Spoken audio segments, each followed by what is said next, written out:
5 లక్షల కారుకి 65,000 road tax, 10 లక్షల కారుకి 1,40,000 రోడ్ ట్యాక్స్, 20 లక్షల కారుకి 3,40,000 రోడ్ ట్యాక్స్, 50 లక్షల కారుకి 9 లక్షల రోడ్ ట్యాక్స్, 50,000 బైక్ కొనుక్కుంటే 3,500 రోడ్ ట్యాక్స్ కట్టాలి, ₹1,00,000 బైక్ కొనుక్కుంటే 12,000 రోడ్ ట్యాక్స్ కట్టాలి. ఒకవేళ మీరు సెకండ్ హ్యాండ్ లా కార్లు గానీ బైకులు గానీ ఏం కొనుక్కున్నా వాటన్నిటికీ లక్షలకు లక్షలు ట్యాక్సులు కట్టాల్సిందే.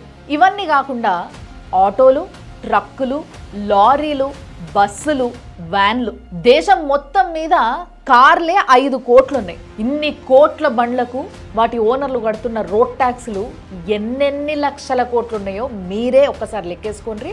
ఇప్పుడు రోడ్ల పరిస్థితి ఎట్లుందో చూద్దాం.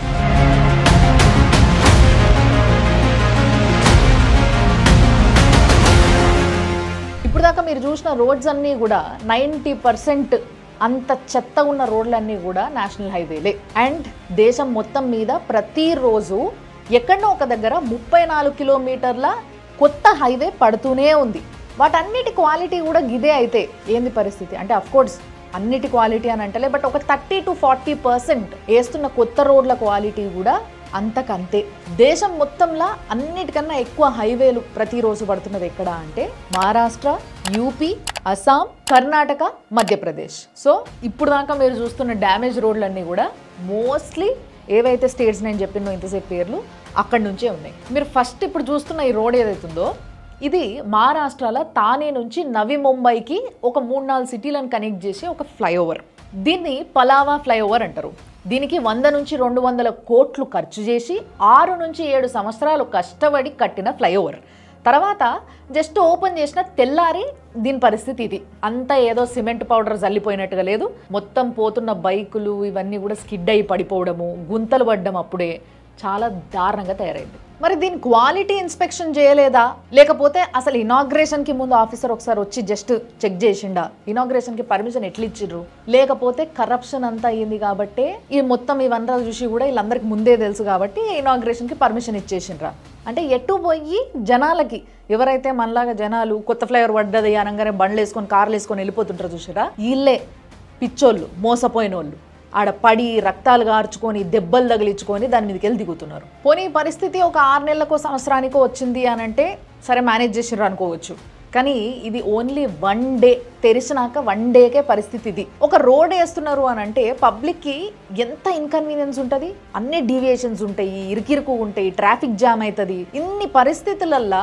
అట్లనే ట్రావెల్ చేసుకుంటా రేపు అయిపోతుంది, ఎల్లుండి అయిపోతుంది, ఇంకో సంవత్సరంలో అయిపోతుంది అని ఎదురు చూస్తూ ఉంటే తీరా తెరిచిన తర్వాత కూడా ఇదే పరిస్థితి. మళ్ళీ సింగిల్ డేననే ఆ రోడ్ని క్లోజ్ చేసేసారు. ఇప్పుడు మళ్ళా రిపేర్లు స్టార్ట్ చేసిర్రు. ఇప్పుడు మళ్ళా జనాలకి ఇన్కన్వీనియన్సే కదా, మీదికెళ్ళి ఈ రోడ్ ఎట్లాగో పడుతుంది కదా, ఇది కొత్త తయారైతుంది కదా, అర్థం చేసుకుంటారులే అని కింద ఏదైతే రోడ్ ఉంటుందో ఇప్పుడు పోయే రోడ్డు ఆ పని జరుగుతున్నప్పుడు అది అసలు పట్టించుకోరు, చాలా ద్వారంగా ఉంటుంది అది. ఇప్పుడు నెక్స్ట్ మీరు చూస్తున్న ఈ విజువల్ ఏదైతుందో ఇది రాజస్థాన్ జైపూర్లో. ఈ రోడ్డు ఇంకా ఇనాగ్రేషన్ కూడా కాలేదు. మామూలుగా ఇప్పుడు రాజస్థాన్ అంటే ఎడారి మనకు తెలుసు కదా, ఎప్పుడో వర్షాకాలంలో ఒక వారం రోజులు వరద ఉంటుందేమో మహా అయితే కదా, ఆ వరదని కూడా అంచనా వేయకుండా వీళ్ళు రోడ్ వేసిండ్రు. అది ఇనాగ్రేషన్ కాకముందే కొట్టుకపోయిందంటే దాని క్వాలిటీ ఏంది, ఆ కింద కట్టిన కలవట్టు చక్కగా లేదా, లేకపోతే ఎప్పుడో సంవత్సరానికి 1-2 రోజులు వచ్చే వరద కోసం ఏం ఆలోచిస్తాం, అది వచ్చినప్పుడు చూసుకుందాం అని అనుకుంటున్నారా? ఇప్పుడు ఇనాగ్రేషన్ కాలేదు కాబట్టి దాని మీదకి ఏం బండ్లు పోతలేవు.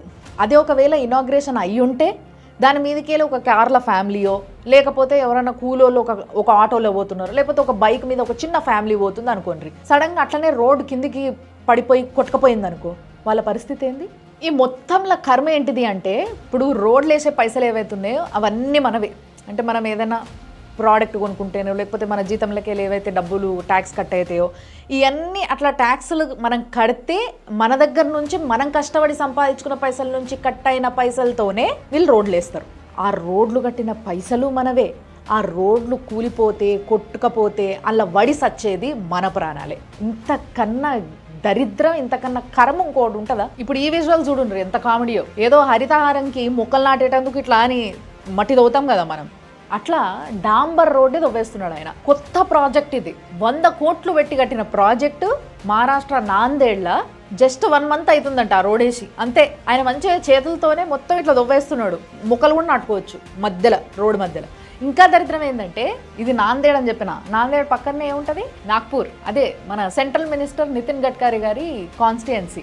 ఆయన కాన్స్టిట్యుయెన్సీ, ఆయన చుట్టుముట్టే ఇట్లున్నాయి రోడ్లు అంటే ఏంది పరిస్థితి? మళ్ళీ ఆయన మినిస్ట్రీ దేనికి? Transportation and highway. ఈ విజువల్ చూస్తారు కదా, అయ్యో ఎక్కడో భూకంపం వచ్చింది అనుకునేరు. భూకంపం కాదు, ఏం కాదు.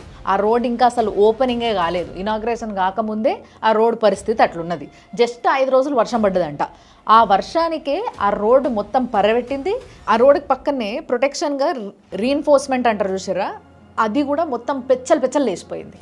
ఈ హైవే వచ్చేసి మధ్యప్రదేశ్ బాలాఘాట్ల. ఇప్పుడు మీరు చూసారా, ఇది చాలా విచిత్రమైన రోడ్ అన్నట్టు. ఇప్పుడు సడన్గా మీరు స్పీడ్గా పోతుర్రు అనుకో, సడన్గా చెట్టు అడ్డం వస్తుంది, పెద్ద చెట్టు టింగ్ అని తిప్పాల్సి వస్తుంది. ఇట్లా అదేదో టెంపుల్ రన్ అన్నట్టు ఉంటుంది అనమాట. మీకు ఈ రోడ్ మీద పోతుంటే ఇట్లా పోవాల్సి వస్తుంది. ఇది బీహార్లో పాట్నా నుంచి గయాకి పోయే రోడ్డు పరిస్థితి. అంటే ఇది ఎందుకు ఇట్లుంది అని అంటే, ఫారెస్ట్ డిపార్ట్మెంట్ వాళ్ళు చెట్లు నరికేటందుకు పర్మిషన్ ఇవ్వలేదట. అందుకోసమే మొత్తం ఇప్పుడు మామూలుగా రోడ్డుకి అటువైపు ఇటువైపు చెట్లు అనేది కామన్, కానీ ఇక్కడ మాత్రం చాలా యూనిక్గా మధ్యలో చెట్లు ఉంటాయి అన్నట్టు. మీరు అలా చూసుకుంటే ఇట్లా పోవాలన్నట్టు. ఈ మధ్యలో చెట్లు అటు ఇటు రోడ్డు ఏదైతే ప్రాజెక్ట్ ఉందో, ఈ ప్రాజెక్ట్ కాస్ట్ 100 కోట్లు అన్నట్టు. ఏదో చూస్తే విజువల్లా ఏముందిలే, మధ్యలో ఒక 2-3 చెట్లు ఉన్నట్టున్నాయి, దానికేమి ఇట్లా చెప్తుంది అనుకునేరు. 7 కిలోమీటర్లు అట్లనే ప్రయాణం చేయాలి. 7 కిలోమీటర్లు మొత్తం అన్ని చెట్లే మధ్యలో. ఇటు ఫారెస్ట్ డిపార్ట్మెంట్ వాళ్ళు, ఇటు రోడ్ ట్రాన్స్పోర్ట్ డిపార్ట్మెంట్ వాళ్ళు, ఈ రెండిటి మినిస్ట్రీల మధ్యలో ఏదో వైరం ఉన్నదో, లేకుంటే అండర్స్టాండింగ్ లేదో, లేకుంటే మరి ఏందో అది మనకు తెలియదు. కానీ మొత్తం మీద పైసలు ఎవరివి? మనయే. మన పైసలే బర్బాతు, మనకే కష్టం. ఒకవేళ చూసుకోకుండా పోతే మనకే యాక్సిడెంట్, మనకే రక్తం, మనకే మళ్ళీ పైసల ఖర్చు. ఇప్పుడు మీరు చూస్తున్నది కూడా వెస్ట్ బీహార్ల పరిస్థితి. ఇందాకనేమో రోడ్ ట్రాన్స్పోర్ట్ డిపార్ట్మెంటు, ఇటు ఫారెస్ట్ డిపార్ట్మెంట్ చూసినాం కదా. ఇప్పుడు road transport department and electricity department అన్నట్టు వీళ్ళిద్దరు అనుకుంటా. ఆయన మామూలుగా మనం చాలాసార్లు చూసుంటాం కదా, ఎక్కడైనా పోల్ ఉంటుంది పెద్దది, కరెంటు పోలు, అట్లనే రోడ్ వేసుకుంటూ పోతారు. ఈడ కూడా అదే పరిస్థితి. రోడ్ వేసి 8 నెలలు అవుతుంది. బైకులు ఓనికి పర్లేదు, పక్కేళ్ళు వెళ్ళిపోతున్నాయి రోడ్ మీదకి వెళ్ళి మంచిగా ఆరామ్సే. కానీ అదే ఒకవేళ కార్లు పోవాలి, 4 వీలర్స్ ఏవైనా పోవాలి అని అంటే దాని పరిస్థితి ఏంటంటే, 2 పయ్యాలేమో రోడ్డు మీద పోతుంటాయి అన్నట్టు, 2 పయ్యాలేమో కింద మట్టిలోకి వెళ్ళిపోవాలన్నట్టు. మరి రోడ్ వేసి ఏం లాభం? మళ్ళీ దీనికి 3.5 కోట్లు ఖర్చు పెట్టిర్రట. అసలు నిజంగా చెప్పాలంటే మనకి చట్టము అధికారం ఇవ్వలేదు, కానీ ఇచ్చుంటే బాగుండు. గల్లబట్టుకొని అడిగేటోళ్ళు లేక ఇట్లాంటి కథలనే పడుతున్నారు. పబ్లిక్ కష్టపడి సంపాదించుకున్న పైసలతోని మజాకులు చేస్తారు, మజాకులు. మీకు తెలుసు కదా, మన తెలుగు తల్లి ఫ్లైఓవర్ ఉంది చూసినరా, ఇది ఫస్ట్ ఎక్కడి నుంచి అయితే టేక్ ఆఫ్ అవ్వాలో, బిల్లా మందిర్ దగ్గర నుంచి అక్కడి నుంచి టేక్ ఆఫ్ అయితే అయ్యింది. కానీ దాని ల్యాండింగ్, దాన్ని ఎక్కడ దింపాలనో ఏం తెలియక ఆడ మధ్యలో చాలా రోజులు ఆపేసారు. అట్లనే తర్వాత ఫైనల్లీ దాన్ని దించిండ్రు. అదే సిచ్యువేషన్ లక్నోలో కేసరి కేదా ఫ్లైఓవర్కి వచ్చింది అన్నట్టు. అదే ఫ్లైఓవర్ ఫోటో మీరు చూస్తున్నారు. అది ఎట్లుంది చూసినరా? అంటే ల్యాండ్ ఎక్విజిషన్ చేయకముందే ఇట్లా వేసేస్తుంటారా ఫ్లైఓవర్లు? నాకు అర్థం కాదు. 75 కోట్ల ప్రాజెక్ట్ అంట. మళ్ళీ అది మొదలు పెట్టిండ్రు, అదేదో వాని ఇంటికి వేసుకున్నట్టుగానే ఉన్నది. అది ఆ తెల్ల బిల్డింగ్ ఉన్నది కదా, ఆ తెల్ల బిల్డింగ్ కూడా వాడింటికి ఆ రోడ్డు ఆ ఫ్లైఓవర్ వేసుకున్నట్టుగానే కొడుతున్నది చూస్తుంటే. అసలు నిజంగా ఇట్లాంటి ప్రాజెక్టులు, ఇట్లాంటివి కథలు చూసినప్పుడు మన ట్యాక్స్ పైసలు, మనం ట్యాక్స్ కట్టిన పైసలు, మన పైసలు మననే ఎక్కిరిస్తున్న ఫీలింగ్ వస్తుంది చూస్తే. ఇది అవునా కాదా? అదే మనమైతే ఏదైనా బిల్లులు టైంకి కట్టకపోయినా, ట్యాక్సులు టైంకి కట్టకపోయినా అంతెందుకు, ఏదైనా పొల్యూషన్ సర్టిఫికేట్ టైంకి తీసుకోలేదు, 6 నెలలు అయిపోయింది, అది డేట్ అయిపోయింది అనుకో, కథం పట్టినరంటే ఇక మనకి చలాన్ పడుతుంది. మరి ఇట్లా మన దానికేమో మన చిన్న తప్పులకి, పెద్ద పెద్ద తప్పులకి అన్నిటికీ చలాన్ వెంటనే పడుతున్నప్పుడు, ఇంత పెద్ద తప్పు మన పైసలు అన్ని కోట్లు నాశనం చేస్తుంటే మరి మనం ఎవరికి ఏనికి లేదే చలాను? ఎందుకంటే 6-7 నెలల నుంచి ఆ ఫ్లైఓవర్ పరిస్థితి అట్టనే ఉన్నదంట. మరి పబ్లిక్ ఎవరికి వేయాలి చలాన్? ఇప్పుడు చెప్పుండ్రి. ఇప్పుడు ఒక హైవే వేస్తున్నారు, లేదా ఫ్లైఓవర్ వేస్తున్నారు, లేదంటే ఒక బ్రిడ్జ్ కడుతున్నారు, ఏదైనా కావచ్చు, ఏదైనా కడుతున్నారు అని అంటే దానికి ఏం చేయాలి? ఫస్ట్ ఒక ఆల్టర్నేట్ రోడ్ వేయాలి. జనాలు పోయేటందుకు ఆ రోడ్ వాడలేరు కాబట్టి ఇంకో రోడ్డు తయారు చేయాలి. ఆడికెళ్ళి జనాలకు సేఫ్గా పోయేటట్టు జాగా ఉంటుంది. వాటన్నిటికీ కలిపే కాంట్రాక్టర్ పైసలు తీసుకుంటాడు. ఆల్టర్నేట్ రోడ్కి నాకు ఇంత ఖర్చు వస్తుంది అని చెప్పేసి. ఆల్టర్నేట్ రోడ్ కూడా ఎంత దరిద్రంగా వేస్తారు అంటే, మామూలుగా అసలేసే రోడ్కే గతి లేదు ఇక్కడ. గుంతలు పడ్డా ఏం పడ్డా సైలెంట్గా ఇక మన కర్మ అనుకొని పోతున్నారు జనాలు. అట్లాంటిది ఇది కొన్ని రోజులకే కదా ఈ ఆల్టర్నేట్ రోడ్ అనేది.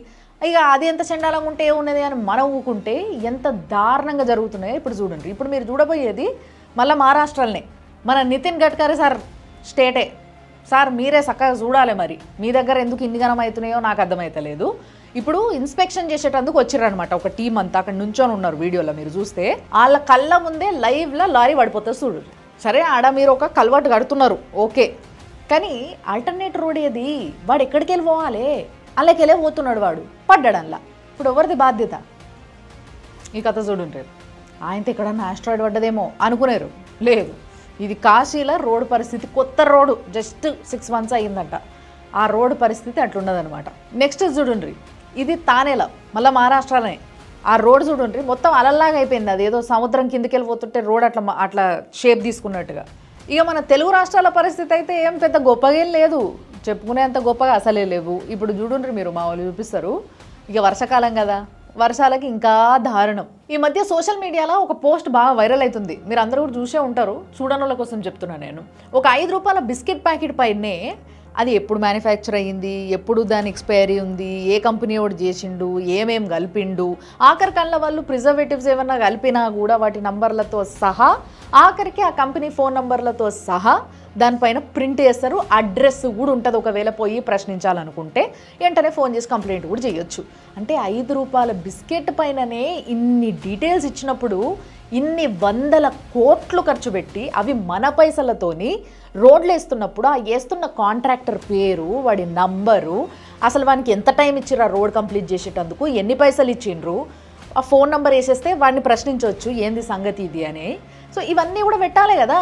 ఒకసారి ఆ రోడ్ వేసిన తర్వాత ఆ రోడ్ ఎన్ని సంవత్సరాలు పనికొస్తుంది, దాని లైఫ్ స్పాన్ ఎంత, ఈ విషయాలన్నీ కూడా ఒకసారి పెడితే బాగుంటుంది కదా. అంటే పట్టుకొని అడిగేటోడు లేక ఇవన్నీ అన్నట్టు, అంతే కదా. త్రివిక్రమ్ గారు సినిమాలో మంచి డైలాగ్ పెట్టిండ్రు, యాక్సిడెంట్ అంటే బైక్ కారు రోడ్డు మీద పడటం కాదు పరం, ఒక కుటుంబం మొత్తం రోడ్డు మీద పడిపోవటం.